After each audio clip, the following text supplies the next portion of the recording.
नमस्कार साथियों, सभी को मेरा सादर प्रणाम। मैं शोभित सिंह आप सबके सामने एक बार फिर से उपस्थित हूँ एक बहुत बड़े मुद्दे के साथ में। और आगे मैं अपने वक्तव्य को शुरू करूँ इससे पहले मैं चाहूँगा, आप सभी से मेरी अपेक्षा है कि आप लोग इस वीडियो को ज़्यादा से ज़्यादा शेयर करें। इस वीडियो को पहले आप लोग शेयर कर दीजिए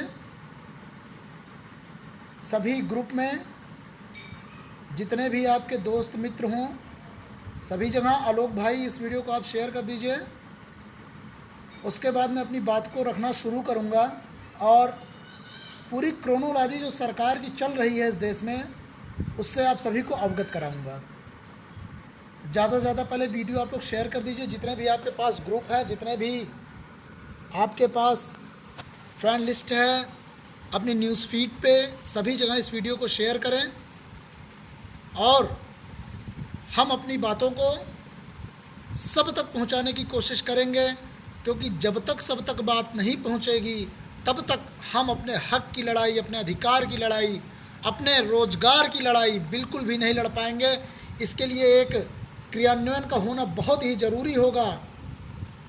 मेरे प्यारे साथियों, जैसा कि आप सभी को पता होगा कि बीते कुछ दिन हम लोगों ने बेरोजगारी और संविदा को लेकर बालसन चौराहे प्रयागराज पर हल्ला बोला था, जिसमें हमारे कई साथियों को गिरफ्तार किया गया था। उसके बाद देर शाम निजी मुचलके पर हम लोग को रिहा किया गया। ये हमें केवल डराने और धमकाने के लिए किया गया एक षड्यंत्र था। हम गिरफ्तार हुए, जेल गए, जेल के बाद हमें निजी मुचलके पर रिहा किया गया। वार्निंग दी गई, चेतावनी दी गई कि आप इस तरीके के कृत्य नहीं करेंगे। लेकिन ये आवाज़, ये युवाओं की आवाज़, ये हुंकार दबने वाली नहीं है साथियों।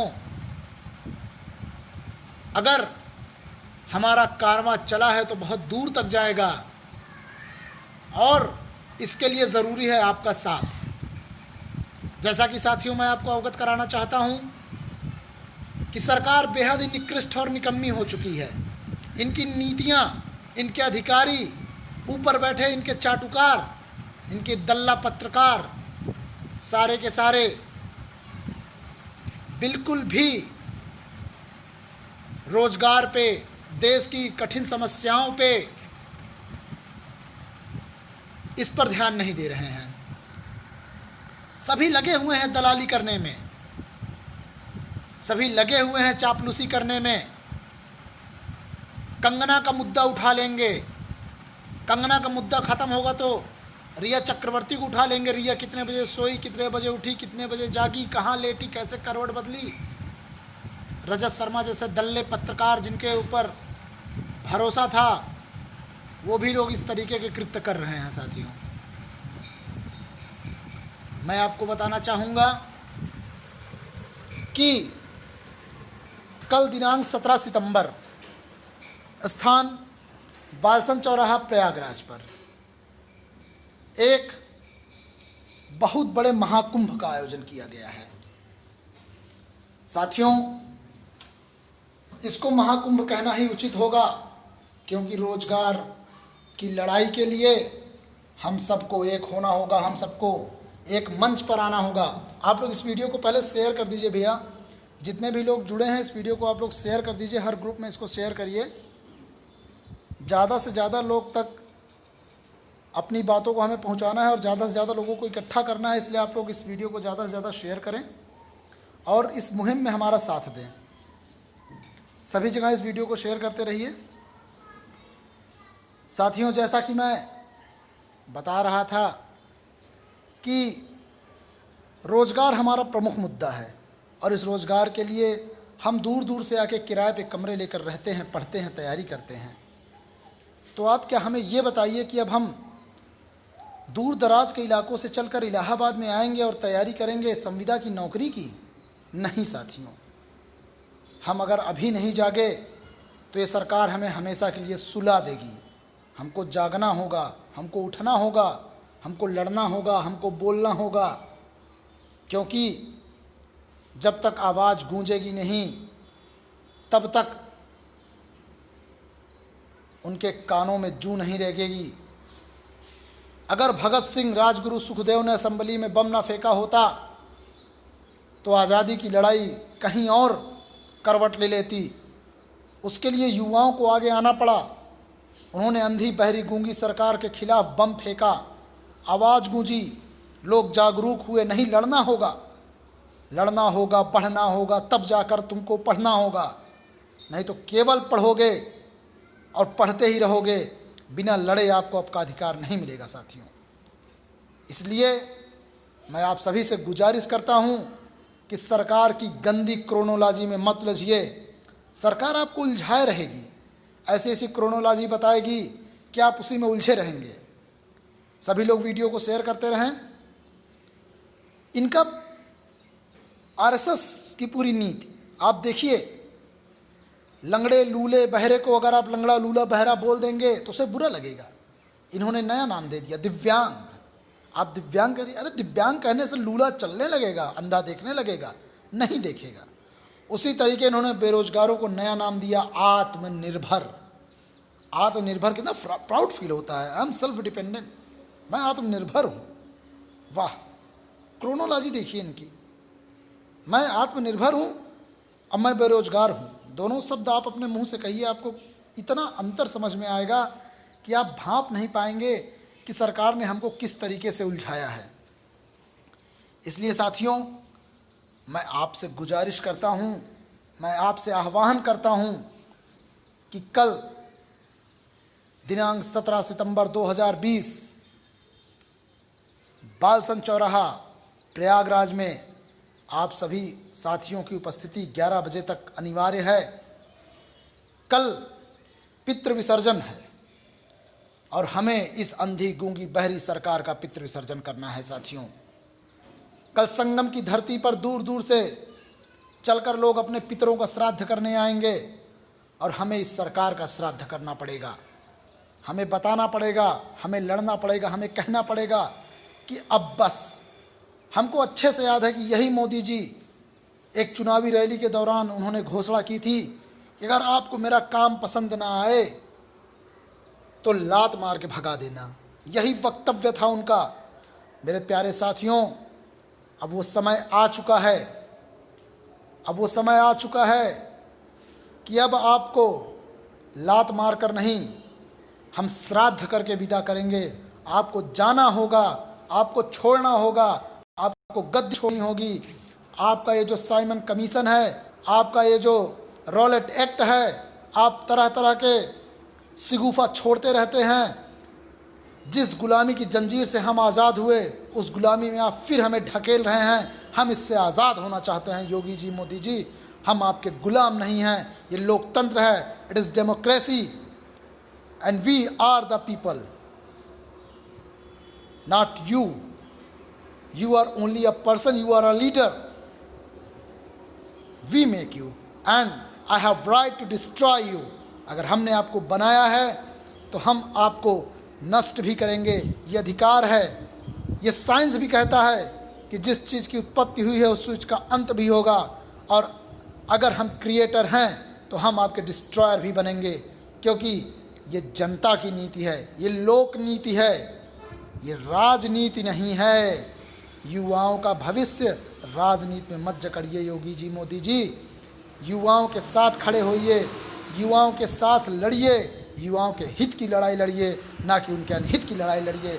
आप जगह जगह मंदिर बनाते हैं, 2-2 हज़ार करोड़ रुपए मंदिर के लिए आप पास करते हैं। आपको युवाओं को छात्रवृत्ति देने के लिए पैसे नहीं होते, आपके पास युवाओं को पढ़ाने के पैसे नहीं होते, आपके पास कर्मचारियों को तनख्वाह देने के पैसे नहीं होते। आप हीला हवाली करते हैं। आप कहते हैं कि हमारे पास बजट नहीं है, इसलिए हम 50 साल में उनकी सेवा समाप्ति कर रहे हैं। आप 50 साल में सेवा समाप्ति कर रहे हैं, इससे हमसे मतलब नहीं है, लेकिन कम से कम हमें 50 साल तक नौकरी करने का अधिकार तो दीजिए। क्योंकि मैं सेवा कर रहे कर्मचारियों के बारे में नहीं बोल पाऊंगा, क्योंकि वो सड़क पर उतरना ही नहीं चाहते। वो ये देख रहे हैं कि आज 50 साल में पुलिस वालों को हटाया गया, हमारा थोड़ी ना नंबर आएगा। लेकिन आज उन्होंने फिर पढ़ा होगा, जब मेडिकल के कर्मचारी 50 साल के ऊपर के लोगों को आवश्यक सेवानिवृत्ति दी जाने के लिए आदेश जारी हुआ है, तो बौखलाहट मची है कि कहीं ना कहीं हमारे लिए भी ऐसा सिगुफा एक दिन आ जाएगा और हमें भी छोड़कर जाना होगा। अभी ये किसी के काम पे जू नहीं रेंग रही है साथियों। तो इसलिए मैं अपने सभी जितने भी लड़कियां हैं, जितने भी लड़के हैं, सभी निकलो घर से, निकलो, लड़ाई लड़ो, अपने निकलो बंद मकानों से, जंग लड़ो बेईमानों से,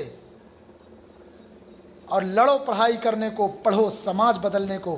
तो समाज क्या है? समाज और सामाजिक कार्य थोड़ी ना है कि आप नौकरी पा गए तो आप अपना देख रहे हैं। सामाजिक कार्य ये नहीं है साथियों।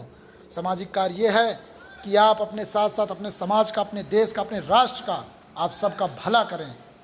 और आपको इसके लिए मेहनत से, जज्बे से, जुनून से लड़ना होगा।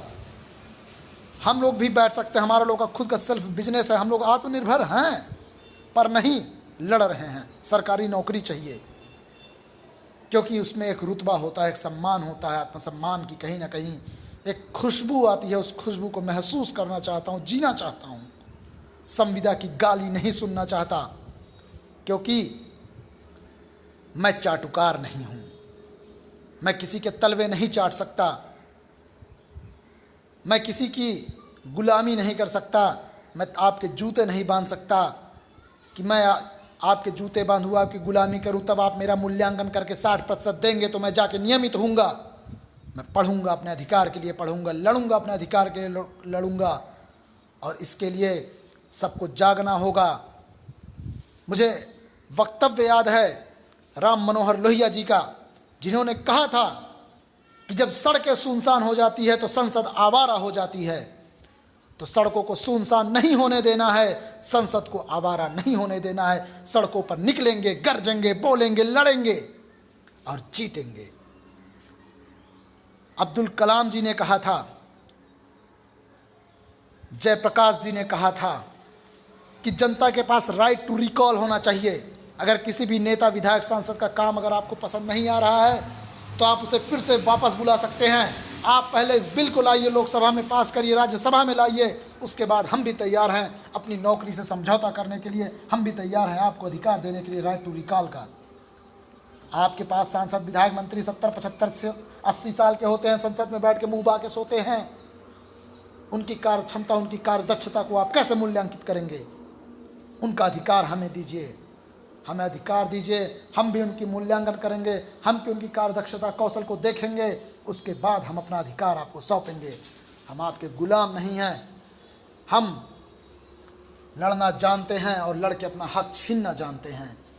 इसलिए मैं सभी प्रतियोगी छात्र छात्राओं से, उनके माता पिता से, उनके नात रिश्तेदार से, सबसे आह्वान करता हूं कि आप हर जिले में अपना अपना कार्यक्रम करें, उतरिए सड़क पे। और जितने भी प्रयागराज के साथी हैं, जितने भी प्रयागराज में लोग रह रहे हैं, प्रयागराज के आसपास के ज़िले के लोग हैं, ये कल 11 बजे बालसन चौराहे पे रंगा बिल्ला के श्राद्ध कार्यक्रम, पितृ विसर्जन में आप लोग उपस्थित हों और संविदा के खिलाफ एक बार फिर से हुंकार भरी जाएगी, एक बार फिर से लड़ा जाएगा।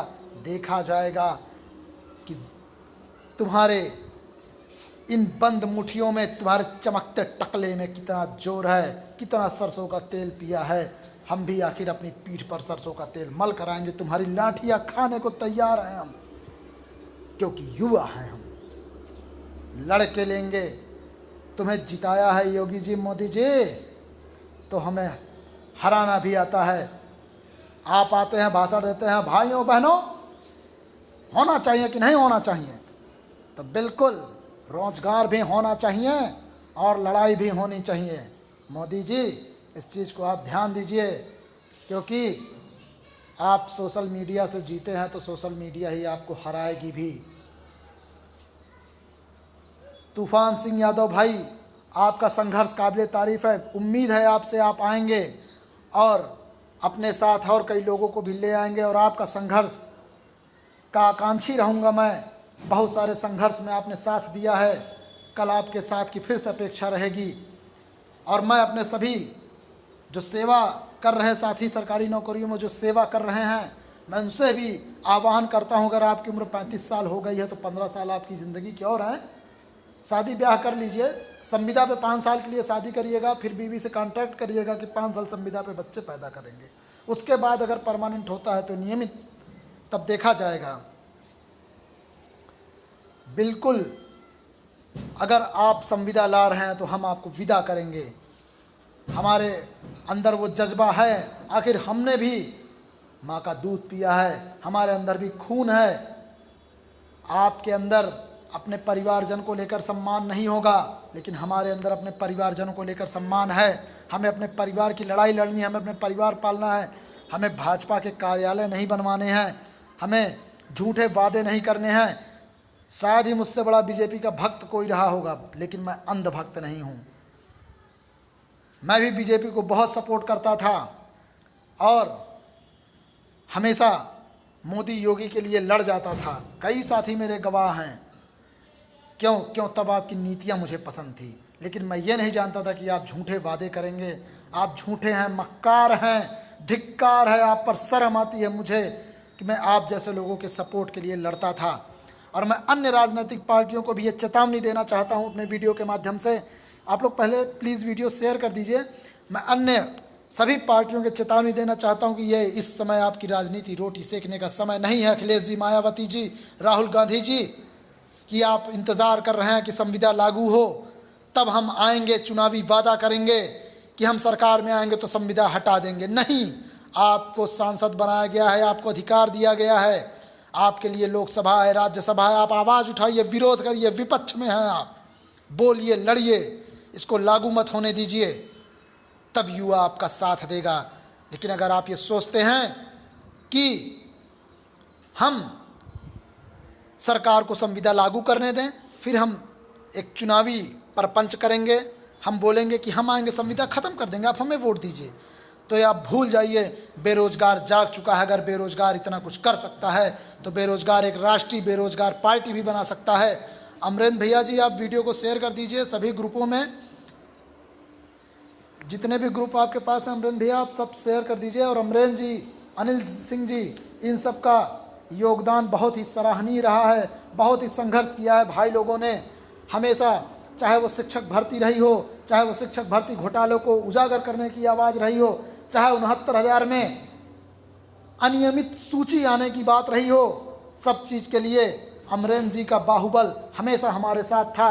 और हम लोगों ने एक प्लान के तहत उसी दिन प्लान किया था कि हम लोग मिलकर फिर से 17 तारीख को इनके जन्मदिन के दिन राष्ट्रीय बेरोजगार दिवस के रूप में मनाएंगे और उसी दिन इनका श्राद्ध करेंगे, इनका विसर्जन करेंगे।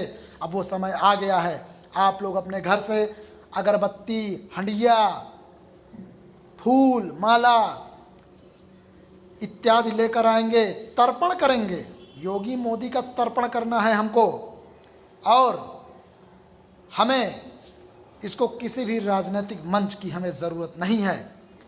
ये दुनिया है, दुनिया बहुत बहुरंगी है। हर एक चीज़ में मीडिया का साथ मैं बहुत बहुत आभार करना चाहता हूँ अपनी प्रिंट मीडिया का, जिन्होंने न्यूज़पेपर में अच्छे से हमारी बातों को उजागर किया। बाकी तो इलेक्ट्रॉनिक मीडिया से हमें कोई उम्मीद नहीं बची है, वो दलाल हो चुकी है। हमें खुद में मीडिया बनना पड़ेगा। इलेक्ट्रॉनिक मीडिया का काम हमें सोशल मीडिया से करना होगा। इसके लिए हमें हमारी बातों को दूर तक भेजना होगा। मीडिया तो केवल सुशांत सिंह राजपूत को न्याय दिलाने के लिए लगी है। अरे देश में और लोग मर रहे हैं, और लोग सुसाइड कर रहे हैं। हमारा बीच का एक छात्र, हमारा भाई राजीव पटेल, छोटा बघाड़ा में रह कर तैयारी करता था, उसने सुसाइड कर लिया। उसके लिए न्याय की लड़ाई कौन लड़ेगा? कल की मैं लटक जाऊं पंखे में, मेरे लिए न्याय की लड़ाई कौन लड़ेगा? इसके लिए हम आपको आगे आना होगा। हम लोग को एक पार्टी का भी गठन अगर ज़रूरत पड़ेगी तो राष्ट्रीय बेरोजगार पार्टी नाम से एक पार्टी भी बनाई जाएगी। चुनाव भी लड़ेंगे, टक्कर देंगे, हर जगह टक्कर देंगे। क्योंकि अगर कीचड़ को साफ करना है तो कीचड़ में उतरना जरूरी है साथियों। अगर कीचड़ में कमल खिल सकता है तो कीचड़ में जोंक और केचुए भी रेंगते हैं। ये बात ध्यान देना होगा मोदी जी को कि वही कमल को वही जोंक और केचुए खा भी सकते हैं। और उन जोंक और केचुए के अगर आप साफ पानी में डाल देंगे तो आपके कमल को हमेशा वो सुशोभित करेगा। लेकिन अब आप उस लायक नहीं हैं मोदी जी, अब आप उस लायक नहीं हैं योगी जी। आपको तो शर्म आनी चाहिए कि आप वादा करके आए थे, मैं देश नहीं बिकने दूंगा, मैं देश नहीं झुकने दूंगा। क्या कर रहे हैं योगी मोदी जी? देश तो बिक चुका, एयरपोर्ट बिक गए, कंपनियां बिक रही हैं, भेल गेल सब बिक गए। अभी तो आपको झोला उठा के जाने का जानते थे आप कि आएगा वो समय। वो समय आएगा कि मुझे झोला उठाकर जाना पड़ेगा। इसलिए आप पहले से बोला करते थे कि आप हिमालय चले जाएंगे, तो जाइए मोदी जी, समय आ चुका है। हिमालय नहीं, आप कहीं भी जाइए, लेकिन हमको परेशान करना छोड़ दीजिए। योगी जी, आपसे तो इतनी शिकायतें हैं कि अगर मैं कहने बैठूं तो कॉपी के पन्ने भर जाएं, कलम की स्याही खत्म हो जाए, लेकिन आपके ऊपर जू नहीं रहेगी। आप तो अयोग्य घोषित करते हैं। मुझे अच्छे से याद है 68,500 सहायक शिक्षक भर्ती, जिसमें 40,000 लोग पास हुए। आप जाके वहाँ घनघोर बेइज्जती किए बच्चों की, आपकी बेईमानी की वजह से बच्चे फेल हुए, और आप जाके वहाँ पे बोले कि धरना अयोग्य लोग दे रहे हैं। अब आप बताइए, 69,000 भर्ती में 1 लाख कुछ हज़ार लोग पास हुए हैं, सभी योग्य हैं, कि आप सभी को नौकरी देंगे? नहीं देंगे, क्योंकि आप बेईमान हैं, झूठे हैं, मक्कार है, धिक्कार, घिन आती है आप पर कि आप जैसे लोगों को हमने कुर्सी सौंपी है। इसलिए मैं अपने सभी युवा साथियों से, युवा बेरोजगार भाइयों से मैं निवेदन करता हूं कि सभी ज़्यादा से ज़्यादा मात्रा में इस वीडियो को शेयर कर दें, सभी ग्रुपों में शेयर कर दें, सभी जगह शेयर कर दें। और कल दिनांक 17 सितंबर पितृ विसर्जन के दिन आप लोग संगम की धरती पर रंगा बिल्ला के पितृ विसर्जन में उपस्थित हों और आकर उनका श्राद्ध करें। फिर हम तेरही भी मनाएंगे। इस सरकार को तब तक नहीं छोड़ेंगे जब तक तोड़ेंगे नहीं, जब तक तोड़ेंगे नहीं तब तक छोड़ेंगे नहीं। लड़ेंगे, उठेंगे, आवाज़ उठाएंगे, डरना नहीं है, दबना नहीं है, झुकना नहीं है। और मैं अपने युवा साथियों से एक विनती करता हूं कि जब पुलिस आती है तो आप लोग भागना शुरू कर देते हैं। क्यों भागते हैं? मार थोड़ी ना देगी पुलिस। हम लोग हैं आगे आप लोग के लिए लड़ने के लिए। हम लोग आगे खड़े होकर बात करेंगे। पहली लाठी हम पर पड़ेगी, तब आप पर पड़ेगी। आप हमारा संगठन टूटने मत दिया करिए, हमारा हौसला बढ़ाया करिए। हमारी बहनें जो हैं वो आगे खड़ी रहती हैं और आप लोग चूड़ियाँ पहनकर भाग जाते हैं। कल ये कार्य मत करिएगा।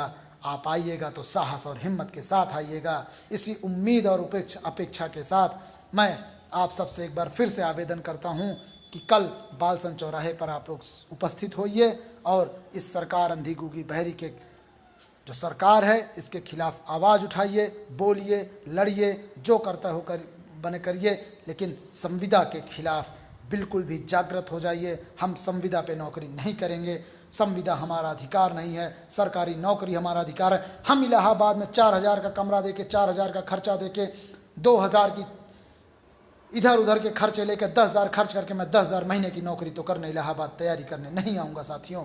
इसलिए आपसे भी मैं निवेदन करता हूँ कि ज़्यादा से ज़्यादा इस वीडियो को शेयर करें और इस सरकार के खिलाफ आवाज़ उठाएं, बेरोजगारी के खिलाफ आवाज़ उठाएं, संविदा भर्ती प्रक्रिया के खिलाफ आवाज़ उठाएं, निजीकरण के खिलाफ आवाज़ उठाएं, 50 साल में रिटायरमेंट के खिलाफ आवाज़ उठाएं और